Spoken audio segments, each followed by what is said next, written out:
घरकुल आलेलं होतं आम्हाला. तर ते घरकुलात मी म्हणजे जेवढं झालं तेवढं मी केलंय. त्याच्यात मटेरियल पण आम्हाला लांब तिकडे पडतोय म्हणजे, तर ते डोक्यावर पूर्ण मटेरियल आम्हाला आणायला लागतंय. तर 90 मध्ये पहिला हप्ता 90चा पडलेला, तर त्या पैशामध्ये म्हणजे निम्मं काम केलेलं मी, फक्त पत्र्याची लेवल असा. तर दुसऱ्या हप्त्याची वाट बघत होतो. दुसरा हप्ता काय आम्हाला लवकर पडला नाही. पावसामुळे ते माती दबून ते भिंती लोटल्या. त्या काल 10च्या सुमारास असं.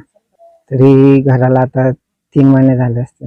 दुसरा हप्ता पडला असता तर मग घर झालं नसतं एवढं काय नुकसान. पत्रे टाकून लेवल केले असते. सगळे आम्ही इथं समोरच होतो घराजवळच. पडताना असे तडे गेले ना, तर ते आम्ही बघितले आणि तिथे बाहेर निघून फक्त असं लक्ष देत होतो. तेव्हा पलटी झाल्या त्या भिंती अशा.